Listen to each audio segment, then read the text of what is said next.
নমস্কার। প্রাণারামের মাধ্যমে সম্প্রচারিত ভারত কথার গ্রন্থি মোচনের ২০৭তম পর্বে আপনাদের সবাইকে জানাই সাদর সম্ভাষণ। মহামতি অনন্তলালের পরম অনুগ্রহে আমরা প্রতিদিন শুনে চলেছি ভারত কথা।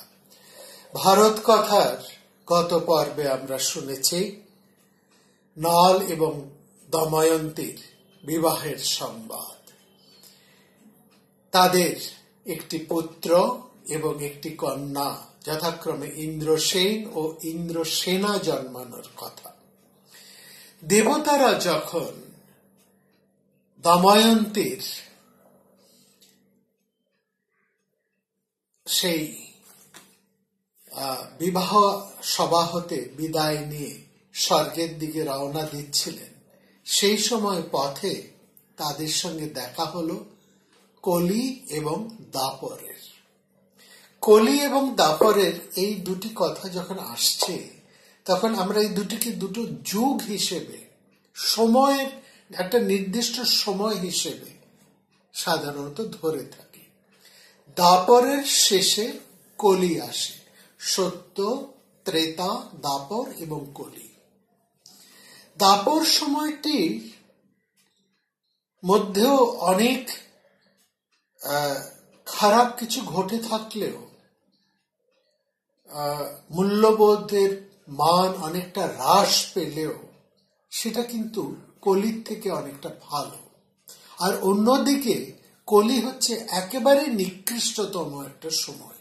এই হিসেবে সময়গুলোকে ভাগ করা হয়েছে। আর কলির থেকে একটু ভালো দাপর, দাপর এর পরিণতি কিন্তু কলি। সুতরাং কলিতে যা কিছু আমরা পাই তার সূচনা সবই হয় দাপরের সময়।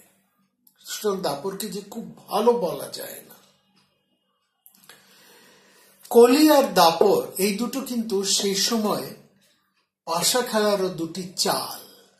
যদি কলির দান পড়ে তাহলে পাশা নিকৃষ্টতম দান, আর যদি দাপর দান পড়ে তাহলে কিছু হারে বটে, কিন্তু একেবারে তার যে পাশা খেলছে তার সর্বনাশ ঘটে না। যাই হোক, কলি আর দাপর দময়ন্তী স্বয়ংবর সভার সংবাদ শুনে বিদর্ভের দিকে এগোচ্ছিলেন। তাদের আসতে একটু দেরি হয়েছে। দেবতারা যখন ফিরে আসছেন সেই স্বয়ংবর সভা থেকে, তখন কলি আর দাপর শুনলেন যে নলকে বিয়ে করে ফেলেছেন দময়ন্তী, বা নল দময়ন্তীর পরিণয় সম্পন্ন হয়ে গেছে। এবং কথাটা শুনে এরা দুজন ভীষণ রেগে উঠলেন। বলছেন, দেবতারা থাকতে দময়ন্তী একজন মর্ত মানুষকে বিয়ে করলো, আমরা এই অন্যায় কিছুতেই মানব না। দেবতারা তাদেরকে অনেক বোঝালেন যে দেখো, নল ধর্মপরায়ণ, শৌর্যবান, জিতেন্দ্রীয়, তাকে অভিশাপ যদি দাও তাহলে তোমাদের নরকে যেতে হবে, তোমরা এই কাজ করো না। কিন্তু কলি আর দাপর স্বভাবত ভীষণ একগুঁয়ে, তারা কোনো কিছু শুনতেই চায় না। তারা দেবতাদের কথাও শোনে না। দেবতারা চলে যেতেই কলি আর দাপরকে বলল, আমি কিছুতেই, কলি দাপরকে বলল যে আমি কিছুতেই ক্রোধ সম্বরণ করতে পারছি না। আমি নলের উপর ভর করব, আমি অধিষ্ঠিত হব তার মধ্যে। নালে বাদশিয়া আমি দাপর, আর তুমি আমাকে একটু সাহায্য করো। তুমি জুয়া খেলার পাশার মধ্যে গিয়ে ঢোকো। এই কলি আর দাপর নলের রাজ্যে প্রবেশ করলো, কিন্তু ধর্মপরায়ণ নল এতটাই গুণবান, এতটাই পরাক্রমী, এতটাই ধর্মপরায়ণ যে 12 বছর কলি আর দাপরকে অপেক্ষা করতে হলো নলের মধ্যে, নলের শরীরে প্রবেশ করার জন্য। নলকে আবিষ্ট করতে তাদের 12 বছর অপেক্ষা করতে হলো। অবশেষে একটা ছিদ্র পেল। নল একদিন হাত পা না ধুয়ে, শৌচ হতে ফিরে এসে হাত পা না ধুয়েই সন্ধ্যা বন্দনায় বসেছেন। এই অবসরে তত্রৈন কলিরাবিশত, ওই মুহূর্তে কলি ওই অপরাধের সূত্র ধরে তার শরীরে প্রবেশ করল। নলের ভাই ছিল পুষ্কর।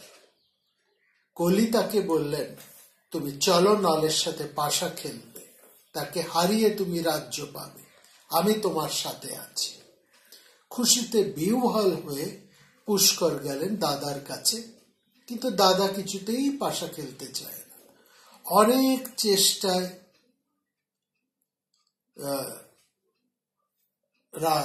নল রাজি হলেন পুষ্করের সাথে পাশা খেলতে, কিন্তু পাশা খেলা আরম্ভ হল দুই ভাইয়ের মধ্যে, নল এবং পুষ্করের মধ্যে। নল খেলছেন কলি আবিষ্ট হয়ে।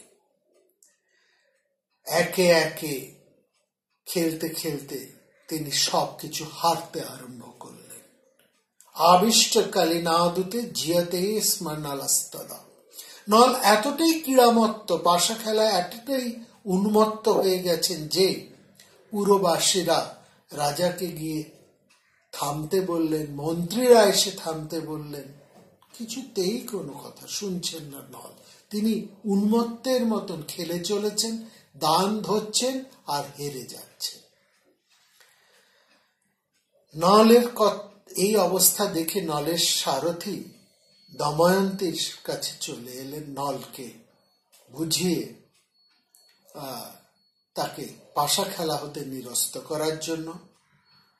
দময়ন্তীর কোনো কথাই নলের কানে গেল না। কলির প্রভাবে তিনি এতটাই আবিষ্ট যে দময়ন্তীর কোনো কথারই তিনি উত্তরও দিলেন না। আবিষ্ট কালিনা রাজা নাব্য ভাষত কিঞ্চিত। মন্ত্রীরা বুঝল এই রাজা নিজের মধ্যে নেই, তাই একেবারে পাশা খেলায় উন্মুক্ত হয়ে গেছে। নল কাহিনীর এই জায়গাটা পণ্ডিতরা বা মহাভারত আলোচকেরা খুঁজে পেয়েছেন পাণ্ডব যুধিষ্ঠিরের সাথে একটা প্রমিতি তারা খুঁজে পেয়েছেন।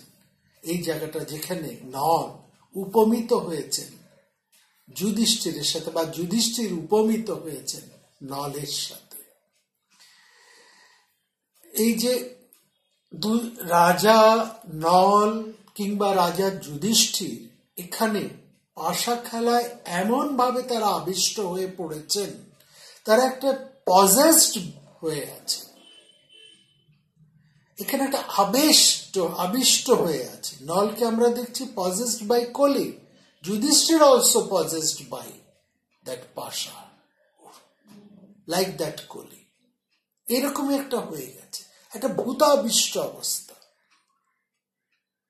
মহাভারতের অংশ ধারণ পর্ব বলে একটি পর্ব আছে, সেখানে বলেছে দুর্যোধনের জন্ম হয়েছে কলির অংশে, আর দাপরের অংশে শকুনি জন্মেছে। নলের ক্ষেত্রে কলি আবিষ্ট হয়েছিল নলের মধ্যে, আর দাপরের অংশে শকুনি জন্মেছে। নলের ক্ষেত্রে যেমন কলি আবিষ্ট হয়েছিল নলের মধ্যে, আর দাপর আবিষ্ট হয়েছিল পুষ্করের পাশায়। যুধিষ্ঠিরের ক্ষেত্রে সেরকমই কলিরূপী দুর্যোধনই আবিষ্ট হয়েছিলেন যুধিষ্ঠিরের মধ্যে, আর শকুনি পাশা খেলেছিলেন বলে দাপরের অধিষ্ঠান তার মধ্যে। অর্থাৎ নল এবং যুধিষ্ঠির দুজনের মধ্যেই এখানে আমরা একই ঘটনা, একটা মিল সেখানে আমরা দেখতে পাচ্ছি।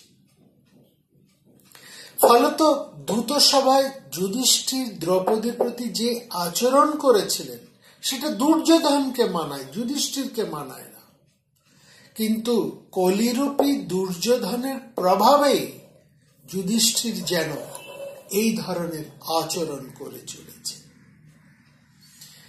এই যে স্বয়ং যুধিষ্ঠিরকে তো পাশা খেলার আগে অনেক কিছু বুঝিয়েছিলেন বিদুর, কিন্তু পাশা খেলার আহ্বান, তার নেশা এমনই যে পাশা খেলার জুটিগুলো দেখলে আর স্থির থাকা যায় না। পাশা খেলার নিমন্ত্রণ করতে এসে পাণ্ডবদের চিরজীবনের পথ প্রদর্শক বিদুর বারবার পাশা খেলতে নিষেধ করেছিলেন যুধিষ্ঠিরকে নানান আকারে প্রকারে নানান কথায়। কিন্তু যুধিষ্ঠির বলেছেন, পাশা খেলা খেলতে ডাকলে আমি কিছুতেই পেছনে ফিরব না। জ্যাঠামশাই আমাকে পাশা খেলা আমন্ত্রণ জেনেছেন, সে ডেকেছেন, সেটাই আমার কাছে আদেশ।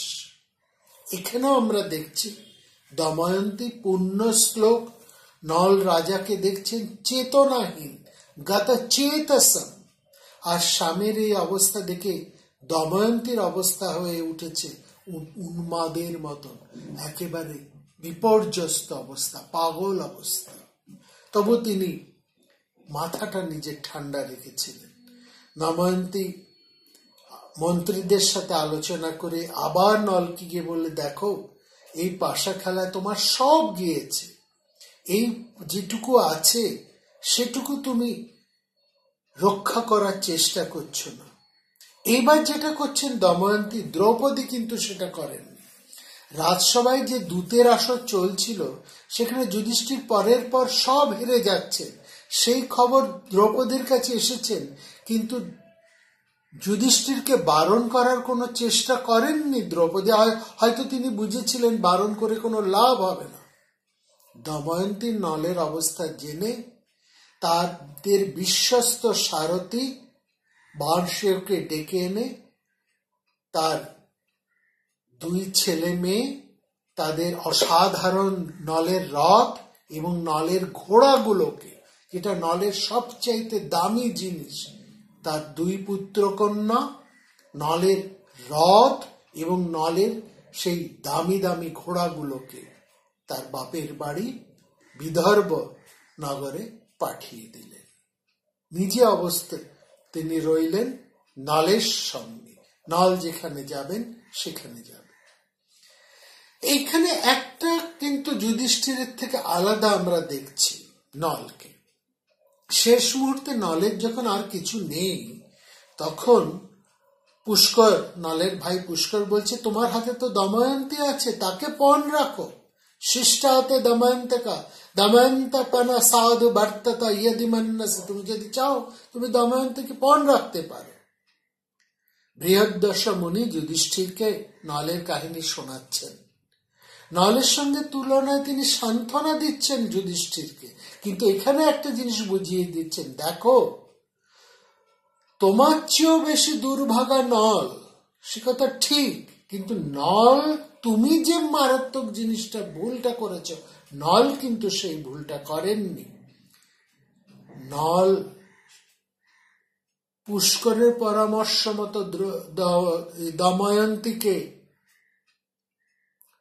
পণ্যা করেননি। তুমি কিন্তু শকুনির কথা শুনে দ্রৌপদীকে পণ্যা করেছ, এবং সঙ্গে সঙ্গে দ্রৌপদীর পঞ্চগুণ ঘোষণা করতে আরম্ভ করেছে। নলের ক্ষেত্রে কিন্তু এমনটা হয়নি। নলকে যেই মুহূর্তে দময়ন্তীর কথা স্মরণ করিয়ে দিলেন পুষ্কর, সেই মুহূর্তে ক্রোধে নলের হৃদয় একেবারে ভেঙে যাবে বলে মনে হয়েছে। পুষ্করের কথার তিনি কোনো উত্তর দেননি। ক্রোধ বশে একবার তিনি আগুন চোখে তাকিয়েছেন এবং সঙ্গে সঙ্গে গা থেকে সমস্ত রাজোচিত ভূষালঙ্কার নামিয়ে দিয়েছেন মাটিতে সাহংকারে। উৎসৃজ্য সর্বগাত্রব্য ভূষণানি মহাযশা বলেছেন। পুষ্করকে যেন এই ইঙ্গিত দিয়ে নল বলছেন, তুমি অর্থলোভী, রাজ্যলোভী, অর্থাৎ ধনৈশ্বর্য তুমি নাও, কিন্তু কুলবধূর নাম একবারের জন্য উচ্চারণ করো না। নল মুহূর্তের মধ্যে দূতসভা ত্যাগ করে এক বস্ত্রে পথে বেরিয়েছেন, এবং আমরা দেখছি নলের পেছনে পেছনে তার প্রিয়তমা দময়ন্তীও এক বস্ত্রে ফিরে এসেছে। দময়ন্তবস্থাত গচ্ছন্তং পৃষ্ঠন্নঘাত। রাজ্যের রানী এবং কুলবধূ স্ত্রীর ব্যাপারে এখানে নলের যে সম্মান বোধটি ছিল, সেটা কিন্তু যুধিষ্ঠিরের ছিল না। নল এবং দময়ন্তী রাজধানীর বাইরে 3 দিন উপোস করে কাটালেন। নিষদ রাজ্যের জনপদবাসীরা পর্যন্ত পুষ্করের নলবিরোধী আদেশ প্রত্যাখ্যান করার সাহস পেল না। তারা কেউ নলের সঙ্গে আসতে পারেননি। এবং সেখানে আমরা দেখছি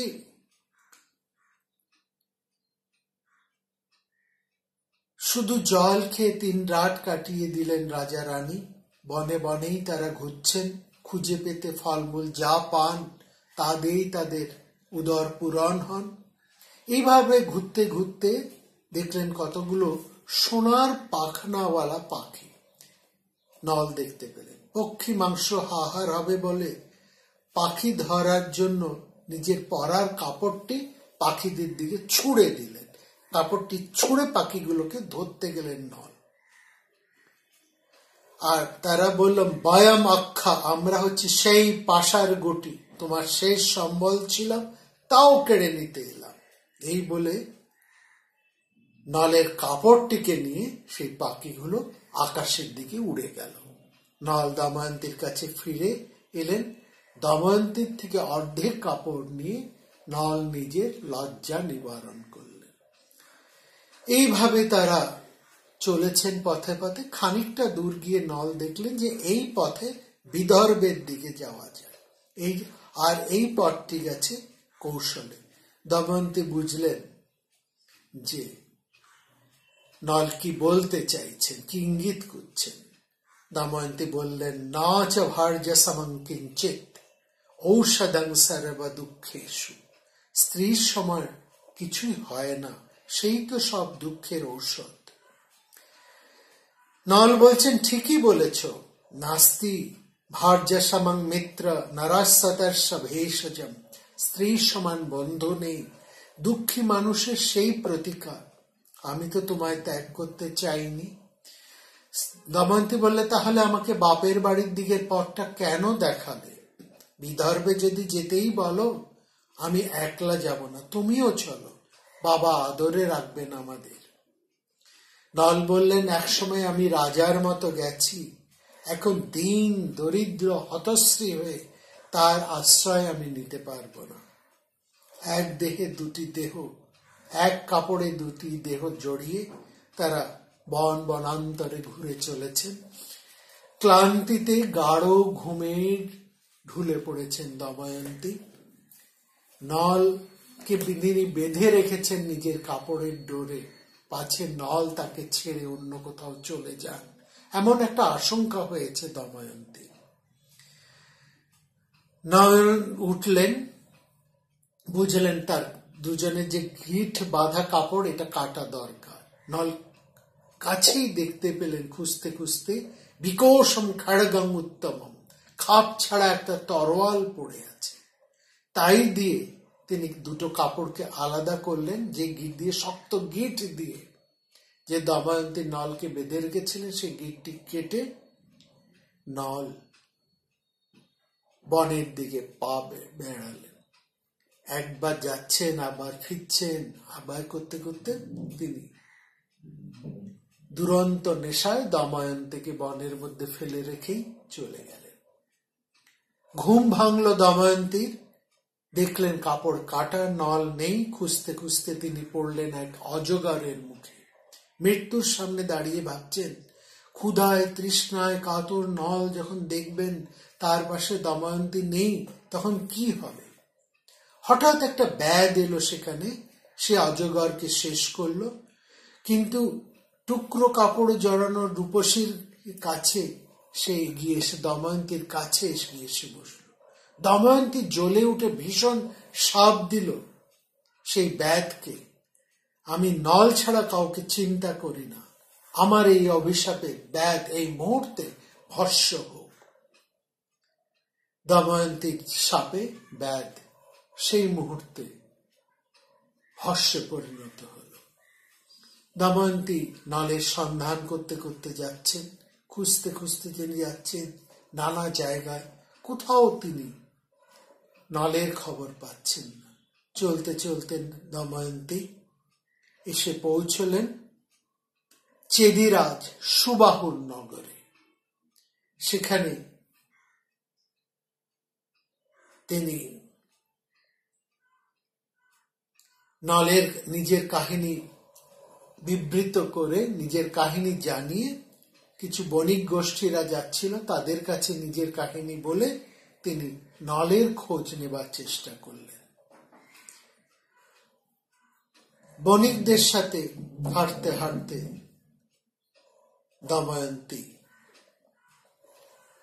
চলেছেন, তার অবস্থা একটা পাগলের মতন উন্মাদ।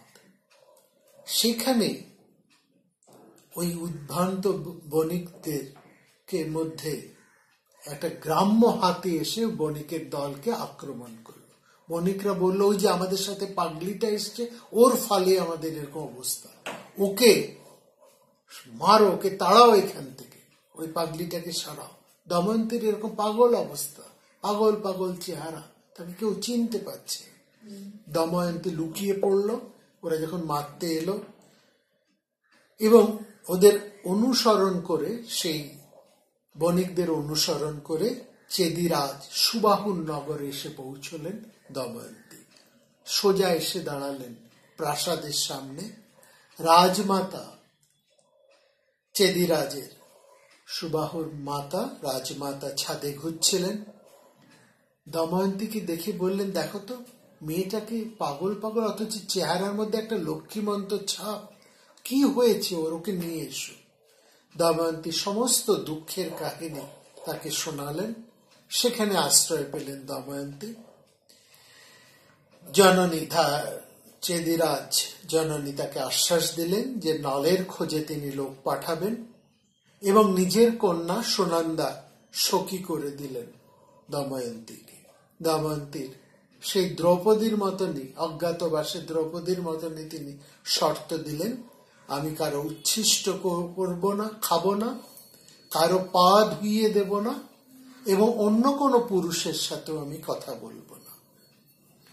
এদিকে ভ্রমণ পথে নল ঘুরতে ঘুরতে এসে উপস্থিত হয়েছেন এক বনে। সেখানে দাবানল জ্বলছিল, বিকট শব্দে ডালপালা জ্বলছে, আওয়াজ হচ্ছে। তার মধ্যে শুনতে পেলেন, হে নল, আমার ক্ষমা করো। নল তাকে বাঁচাবার জন্য সে আগুনের মধ্যে ছুটলেন। দেখলেন কুণ্ডলি পাকানো এক বিশাল সাপ। তার করুণ ইতিহাস হলো, তিনি হচ্ছে নাগ বংশের চূড়ামণি, নামক তার কর্কটক। সেই সাপ নারদের অভিশাপে তিনি এইভাবে তার অবস্থা। সেই শাপগ্রস্ত সাপটি বলল যে নারদকে আমি প্রবঞ্চনা করেছিলাম বলে এখানে আমার এই অবস্থা, এইরকম অবস্থা আমি পড়ে আছি। এবং নারদ বলেছেন, যতদিন না নল এখানে আসেন ততদিন তুমি মুক্ত হবে না, নলের আশীর্বাদে তুমি মুক্তি পাবে, অভিশপ্ত জীবন তোমার শেষ হবে। তো নল তাকে, ওই ভীষণ সাপকে দেখে একটু ভয় পেয়ে থতমত করছেন। নল সাপ বললে, দেখো আমার এই বিশাল শরীর দেখে তুমি ভয় পেও না, আমি কিন্তু হালকা, তুমি আমাকে এখান থেকে তুলে নিয়ে যাও, এই জ্বলন্ত অগ্নিকুণ্ড থেকে তুমি তুলে আমাকে রক্ষা করো। নল তাকে যেই তুলে নিয়ে হালকা সেই বিশাল কর্কটক সাপকে তুলে নিয়ে যখন রক্ষা করছে, তখন সেই সাপ নলকে বিষের দ্বারা দংশন করল। নল বল, সে কি, তোমাকে আমি রক্ষা করছি আর তুমি আমাকে বিষ দিয়ে এরকম দংশন করলে? কর্কটক বলল, তোমাকে আমি দংশন করলাম দুটো কারণে। তোমার রূপটা পরিবর্তন হয়ে যাবে আমার এই বিষের তেজে, তোমাকে কেউ চিনবে না। আর তোমার মধ্যে যে ঢুকে আছে, যে তোমার এই এরকম অবস্থা করেছে, যে তোমার মধ্যে আশ্রয় নিয়েছে, সেই কলি আমার বিষে জর্জরিত হয়ে সে তোমাকে ছেড়ে পালাবে। তোমার মধ্যে আশ্রয় নিয়ে আছে কলি, তুমি বুঝতে পারছো না, তুমি কলির প্রভাবে এসব করে চলেছ, কলির প্রভাবে তুমি পাশা খেলেছ, কলির প্রভাবে উন্মুক্ত হয়ে তুমি সব হারিয়েছ, কলির প্রভাবে তুমি তোমার স্ত্রীকে ত্যাগ করে এখানে পালিয়ে পালিয়ে বেড়াচ্ছ। এই কলি তোমার মধ্যে প্রবেশ করে আছে, সে যেমনটি চাইছে তুমি তেমনটি করে চলেছ। সুতরাং আমার বিষে তোমার দুটি কাজ হবে, তোমার রূপের পরিবর্তন হবে, তোমাকে কেউ চিনতে পারবে না, তুমি যখন চাইবে তখন আবার সমর্থে আসতে পারবে, আর তোমার মধ্যে যে কলি বসে আছে, আশ্রয় করে আছে, আমার বিষে জর্জরিত হয়ে সে তোমাকে ত্যাগ করবে, তুমি মুক্ত হবে। আর আরেকটা কথা তোমাকে আমি বলছি, তুমি অযোধ্যায় যাও। অযোধ্যার রাজা এখন ঋতুপর্ণ। ঋতুপর্ণ অশ্ববিদ্যা যেমন জানেন, তেমনি তিনি পাশা খেলায় দারুণ পাশা খেলা জানেন। তার মতন বড় ভালো পাশা খেলা আর কেউ জানে না। তুমি সেই ঋতুপর্ণের শরণ নাও, তার কাছে আশ্রয় নাও। তারপরে এই নলকে একজোড়া দিব্য বসন দিয়ে সাপমুক্ত কর্কটক সেখান থেকে চলে গেলেন এবং নল এসে উপস্থিত হলেন অযোধ্যায় মহারাজ ঋতুপর্ণের কাছে। লক্ষ্য করুন, দময়ন্তী আছেন চেদিরাজে, চেদিরাজ সুবাহুর নগরে, চেদিরাজ সুবাহুর জননীর আশ্রয়, আর নল এসে আশ্রয় নিয়েছেন অযোধ্যায় ঋতুপর্ণের কাছে। ঋতুপর্ণের কাছে এসে নল এবং ঋতুপর্ণ পরস্পরের বিদ্যা, একজন আরেকজনকে বিদ্যা দান করলেন, এই বিদ্যা বিনিময় করলেন। নল জানতেন ভালো অশ্বহৃদয়, আর ঋতুপর্ণ জানতেন ভালো অক্ষহৃদয়। নল জানতেন কি করে ঘোড়াদেরকে ভালো করে ট্রেনিং দিতে হয়, ঘোড়াকে কি করে ট্রেন্ড করে তুলতে হয়, ভালো ঘোড়া কিভাবে তৈরি করতে হয় সেটা জানতেন। অশ্ব হৃদয় জানতেন মহারাজ নল, আর ঋতুপর্ণ জানতেন অক্ষহৃদয়, অর্থাৎ ভালো করে চূড়া পাশা কি করে খেলতে হয়, পাশা সেই মন্ত্রটি জানতেন ঋতুপর্ণ। এইখানে এরা দুজন এসে পৌঁছেছেন ঋতুপর্ণের অশ্বশালায়। এরপর পদে পদে নানা চমক আমরা দেখছি নলের কাহিনীতে, দময়ন্তীর কাহিনীতে। দময়ন্তীর পিতা ভীম দেশ দেশান্তরে লোক পাঠাচ্ছেন মেয়ে জামাইকে খুঁজে বার করবার জন্য, এবং এক সময় দময়ন্তীর সাথে তাদের দেখাও হবে। দময়ন্তী যেখানে দাসীগিরি করছেন, আসলে সেটা হচ্ছে দময়ন্তীর মাসির বাড়ি। নলের দেখা পাওয়াটা মুশকিল, কারণ নলকে তো এখন তার চেহারা কেউ দেখতে পাচ্ছে না, তার চেহারায় বিকার এসেছে।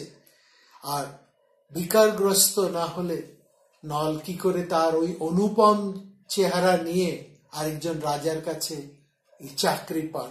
সুতরাং ছদ্মবেশে, এখানে পাণ্ডবদের যে ছদ্মবেশের অবস্থা, এই ছদ্মবেশের বা অজ্ঞাতবাসের অবস্থাটি চলছে এখন ঋতুপর্ণ আশ্রয়ে নলের এবং চেদিরাজের জননীর আশ্রয়ে দময়ন্তী। এইরকম ভাবে যখন চলছে, এমন সময় দময়ন্তী তার পিতার আশ্রয়ে ফিরে আসবেন।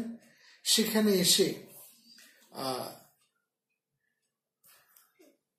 তিনি দময়ন্তী বলছেন যে তুমি খোঁজো নল কোথায় আছে। তো দুজনের খোঁজ করতে করতে স্বয়ং নলের খোঁজ চড়াচ্ছেন দময়ন্তী, কিছুতেই খুঁজে পাচ্ছেন না তাকে কোথাও। এমন সময় দময়ন্তীর পিতা বিদর্ভরাজ এক বুদ্ধি করলেন, একটি যুক্তি করলেন। যুক্তি করে বললেন যে, ঘোষণা করে দিলেন যে দময়ন্তীর আবার স্বয়ংবর হচ্ছে। স্বয়ংবর ঘোষণা করে দিলেন। নল এবার ঋতুপর্ণকে নিয়ে দ্রুত চলে এলেন সেই স্বয়ংবর সভায় দময়ন্তীর কাছে। কিন্তু নলকে তো দময়ন্তী চিনতে পাচ্ছেন না।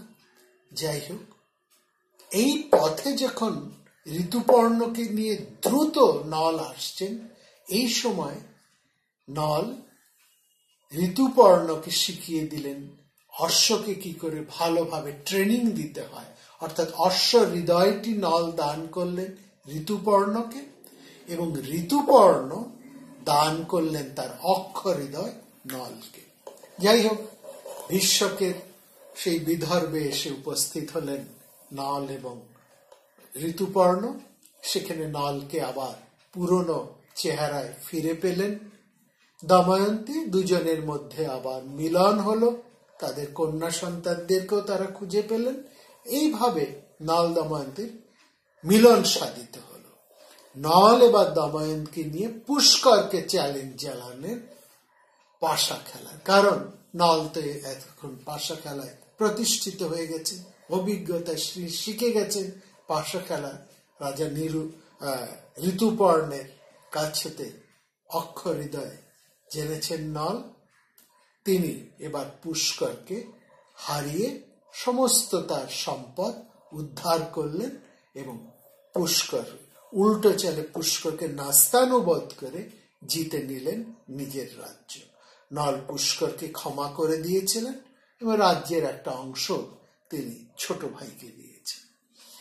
এই নল রাজার কাহিনী আমরা শুনছিলাম মহর্ষি বৃহদ্দশের কাছ থেকে যুধিষ্ঠিরের বর্তমান মানসিক অবস্থার একটা সান্ত্বনার অনুপান হিসেবে। যুধিষ্ঠির শিখলেন বটে, কিন্তু সেই সঙ্গে তিনি সঙ্গে সঙ্গে পাশা খেলাটিও কিন্তু শিখে নিলেন বৃহদ্দশ মুনির কাছ থেকে, কারণ বৃহদ্দশ মুনি পাশা খেলার চরম অক্ষ হৃদয়টি জানতেন। লক্ষ্য করুন, পাশা খেলাটা কিন্তু শুধু ক্ষত্রিয় রাজারা জানতেন না, সেকালের মুনি ঋষিরাও জানতেন।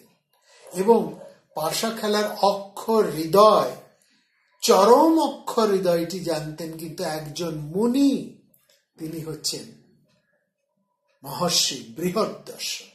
এই বৃহদ্দশের কাছ থেকে যুধিষ্ঠির লাভ করলেন অক্ষর হৃদয়।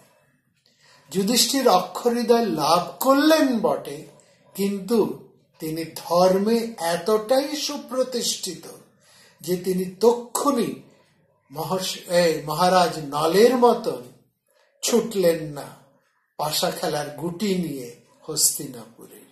নলের মতন দুর্যোধনকে পাশা খেলার পরাস্ত করার ভাবনাও তিনি ভাবলেন না, কারণ তিনি হচ্ছেন যুধিষ্ঠির, তিনি নল নন।